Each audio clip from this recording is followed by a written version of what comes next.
मंगल भवन अमंगल हारी द्रवहुसु दशरथ আচর বিহারী। যিনি সর্বদা মঙ্গলকারী এবং অমঙ্গলের বিনাশী, সেই দশরথনন্দন রামের জীবনের গাথাই হল রামায়ণ। এটি নিছকই একটি জীবনী কাব্য বা গাথা নয়।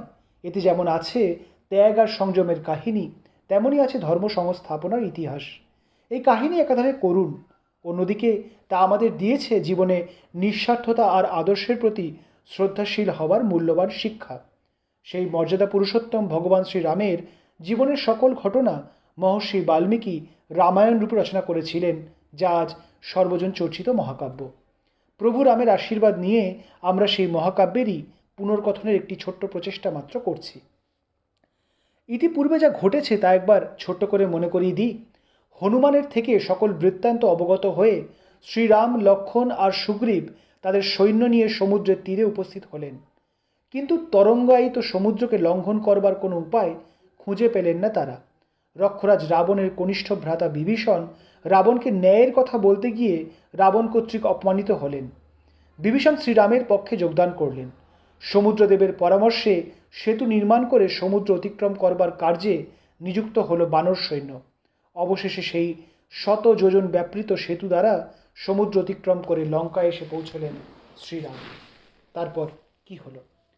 বানর বীর নরের অধ্যক্ষতায় যখন বানর সৈন্যগণ সমুদ্র বন্ধনে ব্যস্ত, লঙ্কেশ রাবণও কিন্তু নিশ্চেষ্ট হয়ে বসে নেই। ক্রমাগত সমবেত মন্ত্রীগণ ও যুদ্ধ পরাঙ্গম সেনাপতিদের সাথে মন্ত্রণা করে যাচ্ছেন তিনি। গুপ্তচরদের ইতিমধ্যেই নিয়োজিত করেছেন তিনি। তারা ছদ্মবেশে বানর সৈন্যের মধ্যে মিশে আছে। যথাসময়ে সংবাদ পাবেন রাবণ। এমন সময় শার্দুল নামের এক গুপ্তচর উদ্ভ্রান্তের ন্যায় এসে প্রবেশ করল। রাবণ তার এহেন দশা দেখে জিজ্ঞাসা করলেন, কি হয়েছে শার্দুল? এইরকম উত্তেজিত হয়ে আছো কেন? শত্রু সৈন্যের কোনো সংবাদ পেলে নাকি? শীঘ্র বলো। পেয়েছি সংবাদ মহারাজ, বলল শার্দুল, আর সেই সংবাদ আপনাকে সর্বাগ্রে শোনাতেই এইভাবে ছুটে আসা। মহারাজ, অগণিত বানর যুদ্ধ সাজে সজ্জিত হয়ে সমুদ্রের অপর তীরে সমবেত হয়েছে। সেই সৈন্য 10 যোজন ব্যাপৃত স্থানে কোনোভাবে সংকুলান করছে নিজেদের। এতটাই বিশাল সেই সৈন্য যে মনে হয় যেন সমুদ্র। আর শুধু বানর নয়, ভল্লুক জাতির যোদ্ধাগণও সেখানে আছে। ওই বিশাল সৈন্যদলের নেতৃত্ব দিচ্ছেন কিষ্কিন্ধা নৃপতি সুগ্রীব। আর ওই মহাকায় বানর, যাকে আপনি পুচ্ছে অগ্নিসংযোগ করে শাস্তি দিয়েছিলেন মহারাজ, সেও আছে ওখানে। সেই সৈন্যের মধ্যস্থলে 2 কন্দর্পকান্তি বীর যোদ্ধাকেও দেখলাম। মনে হয় ওরাই রাম আর লক্ষ্মণ। উত্তম কার্য করেছ শার্দুল, বললেন রাবণ। তুমি এখন যাও, বিশ্রাম করো। এই বলে চরকে তার পারিশ্রমিক দিয়ে বিদায় দিলেন রাবণ। অতঃপর সুক নামের এক মন্ত্রীকে বললেন, তুমি তো ইচ্ছাধারী, তাই না? একটি কার্যের দায়িত্ব তোমাকে অর্পণ করছি। সঠিক রূপে সম্পাদন করতে পারলে অচিরেই আমাদের বিজয় সম্ভব। আজ্ঞা দিন মহারাজ, বলল সুক। শোনো তবে, তুমি পক্ষীর রূপ ধারণ করে সুগ্রীবের নিকটে যাও। তাকে মিষ্টবাক্যে বলো যে তার সাথে আমার কোনোই শত্রুতা নেই। তার জ্যেষ্ঠ ভ্রাতা বালি আমার শত্রু ছিল বটে, কিন্তু সুগ্রীবের সাথে আমার কোনোই বিবাদ নেই। এক অপরিচিত তুচ্ছ মনুষ্যকে আর তার পত্নীর জন্য সুগ্রীব কেনই বা নিজের সৈন্যদের অহেতুক যুদ্ধে নিয়োগ করবেন?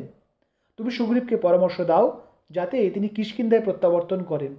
ওই রামের সাথে থাকলে তার নিজেরও ক্ষতি হবে। আমি মিত্রতার হাত বাড়ালাম তার দিকে, এও বলো তুমি সুগ্রীবকে। রামের আদেশ পেয়ে তৎক্ষণাৎ সুক পক্ষীরূপ ধারণ করে সে সমুদ্রে পার হয়ে উত্তর তীরে চলল। উত্তর তটে সহজেই সুগ্রীবের দর্শন পাওয়া গেল। তিনি তখন একাই এক বৃহৎ পর্বতাকার শিলাখণ্ড নিয়ে এসে সমুদ্রে নিক্ষেপ করতে যাচ্ছিলেন। এমন সময় সুক এসে দাঁড়ালো তার সামনে।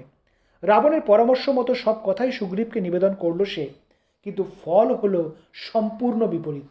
রাবণের এহেন প্রগল্ভতা শুনে সুগ্রীব অগ্নিসম জ্বলে উঠলেন। সজোরে দন্ত ঘর্ষণ করে বললেন, মূর্খ পক্ষী, কি ভেবেছে রাবণ? সুগ্রীব এতটাই বিশ্বাসঘাতী যে তাকে একবার বললেই সে প্রভু রামের সঙ্গ পরিত্যাগ করবে? আজ উচিত শিক্ষা দেব তোমাকে আমি। প্রহরীগণ! সুগ্রীবের গম্ভীর আহ্বানে চারিদিক থেকে ছুটে এলো বানর সৈন্যগণ। মহারাজের মুখমণ্ডল দেখে সত্বর বুঝে গেল তার মনোভাব। সুককে কঠিন বন্ধনে আবদ্ধ করে প্রহার করা শুরু করলো বানরগণ। সুখ এই মহাবিপদে পড়ে এবার নিজের আসল রূপ ধারণ করে কাতর স্বরে বলতে লাগলো, ক্ষমা করুন বানররাজ, আমি কেবল এক দূত। রক্ষরাজ আমাকে কেবল এই কথা আপনাকে বলার জন্য নিবেদন করতে এখানে প্রেরণ করেছিলেন। আমার আর কোনোই উদ্দেশ্য নেই। চুপ করো রাক্ষস, গর্জে উঠলেন যুবরাজ অঙ্গদ। তুমি দৌত্য করতে এসে মহারাজকে কুপরামর্শ দিয়েছ। আমাদের বানর কুলের রীতি অনুসারে আমি যদি তোমাকে এখনই বধ করি তাহলে কোনোই পাপ হবে না। মহারাজ আদেশ দিন, এই মুহূর্তেই এর মস্তক ছেদন করি আমি। অঙ্গদ নিজের খড়গহস্তে সুখের দিকে এগিয়ে আসছেন দেখে সুখ ভয়ে মৃতপ্রায় হয়ে গেল। কিন্তু সেই মুহূর্তে সেখানে এসে দাঁড়ালেন রাঘব স্বয়ং। বললেন, যুবরাজ অঙ্গদ, শান্ত হও। এ শত্রু চর বলেই একে আমরা হত্যা করতে পারি না। দূত সর্বদা অবদ্ধ। মহারাজ সুগ্রীব, একে আপনি মুক্তি দিন। শত হলেও আমি বা আপনি পাপাচার করতে পারি না। রাম যথার্থ বলছেন বুঝতে পারলেন সুগ্রীব। অঙ্গদকে শান্ত হতে নির্দেশ দিয়ে সুখকে বললেন, শোনো গুপ্তচর, সকলকেই তোমাদের রাক্ষসদের মতো নির্বোধ ভেব না। তোমাকে মুক্তি দিচ্ছি আমি। ফিরে যাও লঙ্কায়। গিয়ে রাবণকে বলো যে সে তার পাপের শাস্তি অবশ্যই পাবে। এই ত্রিভুবনে কেউই নেই যে আমাদের হাত থেকে তাকে রক্ষা করবে। যাও। সুখ চলে যাচ্ছিল, কিন্তু অঙ্গদ পুনরায় বললেন, তাতশ্রী একটু দাঁড়ান। একে যদি এখনই মুক্তি দেন তাহলে এ আমাদের সৈন্যের সকল সংবাদ রাবণকে দেবে। সমুদ্র লঙ্ঘনের পূর্বেই যদি রাবণ আমাদের সৈন্যদলের উপর সংবাদ পায়, বিপদ হতে পারে। আমি প্রস্তাব দিচ্ছি যে একে আমরা লঙ্কায় পৌঁছে মুক্তি দেব। উত্তম প্রস্তাব পুত্র, বললেন সুগ্রীব। তারপর নিজের অনুচরদের বললেন, এই রাক্ষসটাকে বন্দি করে রাখো, উৎপীড়ন করো না, খাদ্য জল দাও। এ আমাদের সাথেই সমুদ্র অতিক্রম করবে, তারপর একে মুক্তি দেব আমি। বানরগণ সুখকে নিয়ে চলে গেল। যথাসময়ে সমুদ্র অতিক্রম করে লঙ্কায় পদার্পণ করলেন শ্রীরাম। শাস্ত্রমতে সৈন্যসজ্জা করলেন তিনি।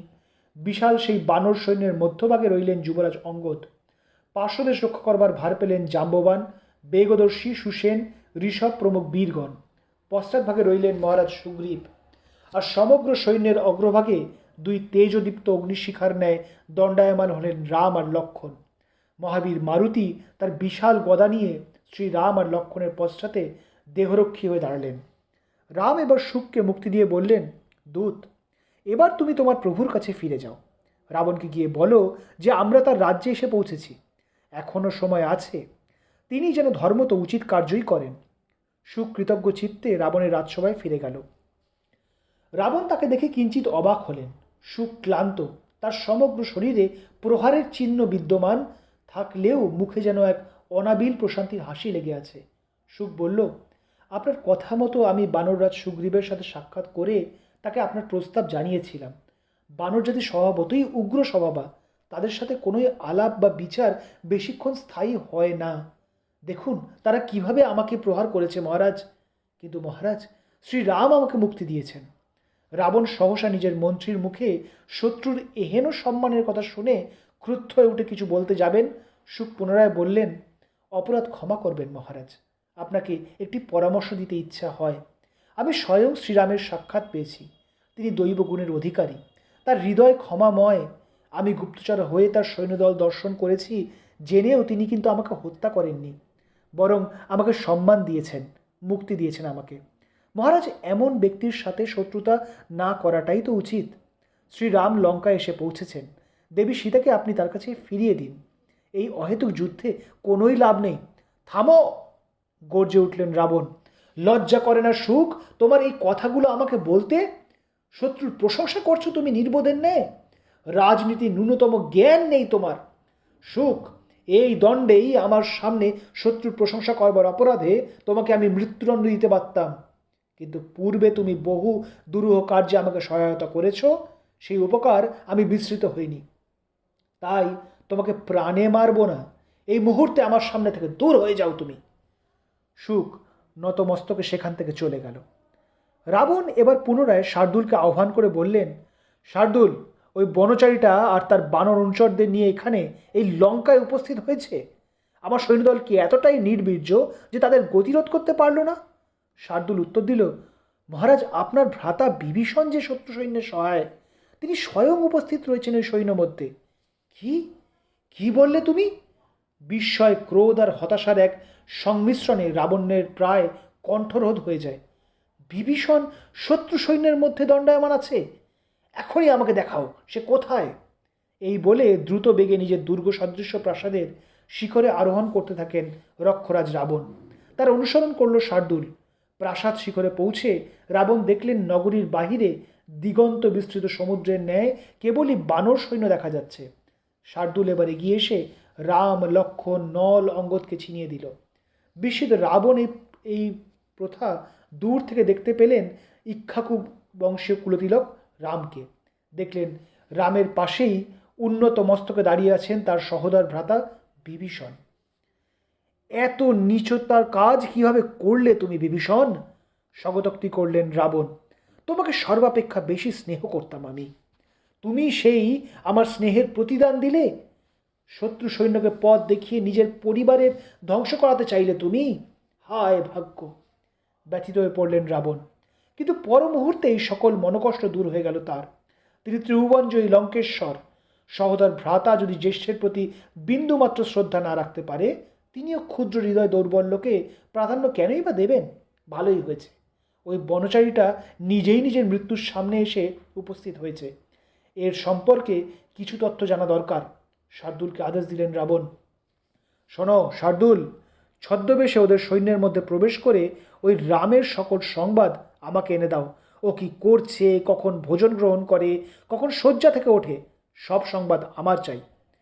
মহারাজের আদেশে শার্দুল বানর বেশ ধারণ করে শ্রীরামের সৈন্যদলে প্রবেশ করতে সচেষ্ট হল, কিন্তু বিভীষণ তার ছদ্মবেশ ধরে ফেললেন। বিভীষণের আদেশে বানর সৈন্যগণ শার্দুলকে প্রহার করতে করতে মৃতপ্রায় করে ফেলল। অবশেষে দয়ালু রাম তাকে মুক্তি দিলেন। শার্দুল ফিরে এসে সব বৃত্তান্ত রাবণকে নিবেদন করলে রাবণ এবার কিঞ্চিত চিন্তিত হয়ে পড়লেন। এই কেমন মানুষ যে নিজের শত্রুকেও ক্ষমা করে দেয়? সহসা রাবণের মস্তিষ্কে এক কূট বুদ্ধির উদয় হলো। প্রাসাদ শিখর থেকে নেমে এলেন লঙ্কেশ। বিদ্যুৎ জিহ্ব নামের এক মায়াবী রাক্ষসকে ডেকে আনলেন রাবণ। আদেশ দিলেন, সত্য রামের মতো অবিকল দেখতে একটি মায়া মুন্ড প্রস্তুত করো, আর কিছু ধনুর্বাণও। বিদ্যুৎ জিহ্ব মহারাজের এহেন আদেশের মর্ম ধরতে না পারলেও রাজ আজ্ঞা লঙ্ঘন করল না। অনতি বিলম্বেই সেই মায়ামুণ্ড আর ধনুর্বাণ নিয়ে এসে রাবণকে অর্পণ করল সে। রাবণ এবার সেই মুণ্ড সহ বিদ্যুৎ জিহ্বকে তার সাথে আসতে বললে নিজে অশোককাননের দিকে চললেন। জানকী তখন শোকাতুরা হয়ে সেই বটবৃক্ষের নিচে বসে আছেন। রাক্ষসী চেড়িগণ ঘিরে আছে তাকে। রাঘব যে লঙ্কা এসেছেন তা তিনিও শুনেছেন। শোকের মধ্যেও যেন কিছু সুখ খুঁজে পেয়েছেন সীতা। রাবণ এগিয়ে এসে ধীর স্বরে বললেন, দেখো সীতা, আমি ইতিপূর্বে বহুভাবে তোমাকে বোঝানোর চেষ্টা করেছি যে আমাকে ভজনা করা ছাড়া তোমার আর কোনোই উপায় নেই। আমি তোমার উপর বল প্রয়োগ করিনি কোনো দিনও। সীতা, আমি শুধু এইটুকু চেয়েছি যে তুমি আমার ভার্যা হও। কিন্তু তুমি কেবল আমাকে অপমান করেছ। তুমি কেবলই ওই বনচারীটার গুণগান গেয়েছ। সাবধান লঙ্কেশ, আপনি যার সম্পর্কে এইরূপ তুচ্ছ তাচ্ছিল্য করে কথা বলছেন তিনি আমার স্বামী। গর্জে উঠলেন সীতা। সতীর সাধ্যী স্ত্রীর চোখে জ্বলে ওঠা অগ্নিস্ফুলিঙ্গ দেখে কিঞ্চিত ভয় পেলেন লঙ্কেশ। কিন্তু পরক্ষণেই কূট বুদ্ধিটি মাথায় উঁচিয়ে দাঁড়ালো আবার। বললেন, তা আমি কি বা করতে পারি বলো জানকী? তুমি তোমার স্বামীর এত প্রশংসা করেছিলে যে আমিও কিছু সময়ের জন্য হতবুদ্ধি হয়ে গিয়েছিলাম। কিন্তু কাল যা হলো। কি হলো? উদ্বিগ্ন সীতা প্রশ্ন করলেন। আমায় বলুন কি হয়েছে? কি আবার? তোমার স্বামীকে আমার সেনাপতি নিদ্রার মধ্যেই হত্যা করেছে। হ্যাঁ জানকী, রাম আর বেঁচে নেই। নিশ্চয়ই শুনেছ যে এক পাল বানর নিয়ে তোমার স্বামী আমার সাথে যুদ্ধ করবার দুঃসাহস দেখিয়ে লঙ্কা এসেছিল। তা কাল রাত্রে আমাকে স্বয়ং যেতেও হয়নি। আমার সেনাপতি প্রহস্ত তার সৈন্যদল নিয়ে ওই বানরগুলিকে হত্যা করে এসেছে। ওই যে বানর এখানে এসেছিল না, তোমার বক্ষ বিদীর্ণ করেছেন, তার বক্ষ বিদীর্ণ করেছেন প্রহস্ত। বিভীষণকে বন্দি করেছি আমি, আর তোমার দেবর লক্ষণ প্রাণ ভয়ে পালিয়েছে। আর এই দেখো, বলে বিদ্যুৎ জিহ্বার হাতে ধরে থাকা সেই মুণ্ডটির দিকে নির্দেশ করলেন তিনি। সীতা এতক্ষণ রাবণের পশ্চাতে দাঁড়িয়ে থাকা বিদ্যুৎ জিহ্বকে খেয়াল করেননি। সহসা রাবণের নির্দেশ দেখে তাকালেন আর তৎক্ষণাৎ দেখলেন সেই মায়ামুণ্ডটিকে। সীতার চোখের সামনে যেন সমগ্র জগৎ ঘূর্ণিপাক দিয়ে নেচে উঠল। হায় ঈশ্বর, এ যে স্বয়ং রাঘবের কর্তিত মুণ্ড! সীতা মাথা ঘুরে পড়েই যাচ্ছিলেন, কাছেই দাঁড়িয়ে থাকা বিভীষণ পত্নী সরমা ধরে ফেললেন তাকে। রাবণ এবার অট্টহাস্য করে বললেন, কি এবার বিশ্বাস হলো তো? এই তোমার স্বামী তো? দেখো দেখো, রাম এখন মৃত, তাই আমাকে ভজনা করা ছাড়া তোমার আর উপায় নেই। শোনো, আমি এখন আসি, শোক পালন করে নাও, কাল তোমাকে আমি আমার প্রাসাদে নিয়ে যাব। সীতা শূন্য দৃষ্টিতে তাকিয়ে আছেন দেখে রাবণ মনে মনে বিজয়ের হাসি আসলেন। এবার তিনি ফিরে চললেন নিজের প্রাসাদের দিকে। বিদ্যুৎ জিহ্ব ফিরে চলল। রাবণ ফেরার পথ ধরা মাত্রই মায়ার প্রভাব বিনষ্ট হলো, সেই মায়ামুণ্ডও অন্তর্হিত হলো, কিন্তু সীতা তা দেখতে পেলেন না। শোকে মুহ্যমান হয়ে সীতা এবার বিলাপ করতে আরম্ভ করলেন। তার স্বামী প্রিয় রাঘব তাহলে সত্যই মৃত? এ যে বিশ্বাস হয় না। যে মানুষ তার প্রিয়া পত্নীকে উদ্ধার করবার জন্য তরঙ্গায়িত সমুদ্র পার হয়ে এলেন, তিনি কিনা এইভাবে অসতর্কভাবে এক সামান্য রাক্ষস সেনাপতির হস্তে নিহত হলেন। সীতা বিশ্বাস করে উঠতে পারেন না। কিন্তু ওই যে মুণ্ডটি দেখলেন, সমগ্র ত্রিভুবনে ওইরূপ সৌম্যকান্তি একজনেরই আছে। সীতা কি করবেন তিনি ভেবে পান না। বৈধব্যের অশনি সংকেত দেখতে পান তিনি। নাথই যখন চলে গিয়েছেন, তিনিই বা একাকিনী এই পৃথিবীতে কি করবেন? রাবণের কাছে নিজের মৃত্যু ভিক্ষা করে নেবেন এই ভাবতে থাকেন সীতা। সহসা নিজের পৃষ্ঠে এক স্নেহময় হাতের স্পর্শ পেলেন তিনি। দেবী সরমা দাঁড়িয়ে আছেন। সীতা কোনো ভাষা খুঁজে পেলেন না। অশ্রুর ধারা নেমে আসে তার পদ্ম পলাশের ন্যায় চোখ দুটি থেকে। সরমা বললেন, দেবী শান্ত হন, যা দেখেছেন তা সত্য নয়, সকলই মায়া। কি বললেন দেবী সরমা? মায়া? সীতা যেন নিজের কর্ণকেও বিশ্বাস করে উঠতে পারেন না। আমাকে সব কিছু বিস্তারিত বলুন। দেবী, আমরা রাক্ষস, মায়াবিদ্যা আমাদের সহজাত। আপনার স্বামী নিহত হননি। যে মুণ্ডটি আপনি দেখলেন তা মায়া দ্বারা নির্মাণ করে মহারাজ আপনাকে ছলনা করতে চেয়েছেন। আমার স্বামী আমাকে আদেশ দিয়ে গিয়েছেন যাতে আমি আপনাকে সর্বপ্রকার বিপদ থেকে আগলে রাখি। তিনি নিজে শ্রীরামের পক্ষে যোগদান করেছেন। নিশ্চিন্ত থাকুন দেবী, আপনার উদ্ধার কার্যে আর দেরি নেই। মহারাজ নিজের পাপের কলস পূর্ণ করে ফেলেছেন, অতি দর্পে তার বিনাশ হবে। এখন নিজের অশ্রু সংবরণ করুন রানী, এত সহজে নিজের সংযম ত্যাগ করবেন না। সরমার কথায় সীতা মনে শক্তি খুঁজে পেলেন, উঠে বসলেন এবার। এদিকে রাবণ তখন মন্ত্রণাকক্ষে পৌঁছেছেন। মনে মনে উৎফুল্ল তিনি। সীতার মনের সংযম ভেঙে দিতে পারলেই অর্ধেক কার্য শেষ। সীতা যদি তাকে একবার ভজনা করে, তাহলে সেই সংবাদ রামের কর্ণে পৌঁছে দিলেই তিনি কার্যোদ্ধার করবেন। রাম নিজেই নিজেকে শেষ করে ফেলবে, কোনো রাক্ষসের প্রাণও হানি হবে না। এই সব ভাবতে ভাবতে মন্ত্রণাকক্ষে এসে পৌঁছন লঙ্কেশ। সেখানে গম্ভীর মুখে বসে আছেন এক বৃদ্ধ রাক্ষসবীর। তার নাম মাল্যবান। তিনি রাবণের মাতামহ সুমালির জ্যেষ্ঠ ভ্রাতা। শাস্ত্রজ্ঞ এই ব্যক্তিটিকে রাবণ খুবই শ্রদ্ধা করতেন। দ্রুত তার চরণ বন্দনা করে বললেন, স্বাগতম মাতামহ। সহসা এখানে আগমনের হেতু কি? পুত্র, তোমাকে চিরকালই ধীমতী বলেই আমি জেনে এসেছি, বললেন মাল্যবান। সেই তুমি এইরূপ অজ্ঞানীর ন্যায় কার্য করলে, কিভাবে তা আমার বুদ্ধির বাইরে। অবশ্য অধর্মের আশ্রয় তুমি বহুদিন যাবতই নিয়েছ। অগ্নিহোত্র ঋষিদের যথেচ্ছ অপমান করেছ, আর তাদের অভিশাপেই আজ লঙ্কার এই দুর্দিন। পুত্র রাবণ, এখনো সময় আছে। তুমি রামের সাথে সন্ধি করো। আমি চতুর্দিকে অমঙ্গলের ছায়া দেখতে পাচ্ছি। হয়তো রামের সাথে সন্ধি করলে ও তার পত্নীকে সসম্মানে তার কাছে ফিরিয়ে দিলে এই অমঙ্গল বিনষ্ট হবে। চতুর্দিকে বানর সৈন্যের গর্জন শোনা যাচ্ছে, এ মঙ্গলময় নয়। থামুন মাতামহ, বিরক্ত হয়ে বললেন রাবণ। বৃদ্ধ হয়েছেন আপনি, আর তাই সকল ক্ষাত্র তেজ বিস্মৃত হয়েছেন।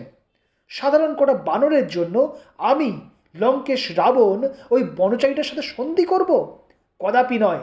সীতাকে আমি স্ত্রী হিসাবে গ্রহণ করব, আর ওই রামকে আমি সহস্তে হত্যা করব। এই আমার শেষ কথা। আপনি এখন আসুন, আমার গুরুত্বপূর্ণ আলোচনা আছে। বৃদ্ধ মাল্যবান পৌত্রের এই ঔদ্ধত্য দেখে বিমর্ষ চিত্তে উঠে যান। রাবণ ক্রুদ্ধ সিংহের ন্যায় পদচারণা করতে থাকেন। দেবী সীতাকে নিজের বশে আনতে মায়াবিদ্যার সাহায্য নিলেন রাবণ। এদিকে বানররাজ সুগ্রীবের ধৈর্যের বাঁধ ভেঙে যাচ্ছে। লঙ্কায় এসে ওই রাবণকে সমুচিত শিক্ষা না দিতে পারলে তার শান্তি নেই। কি হবে এবার? আজ এইখানেই শেষ করছি। আগামী পর্বে প্রভু শ্রীরামের জীবনের আরও কিছু কাহিনী নিয়ে আমরা আবার আপনাদের সামনে ফিরে আসব। ভালো লাগলে জানাতে ভুলবেন না। ধন্যবাদ।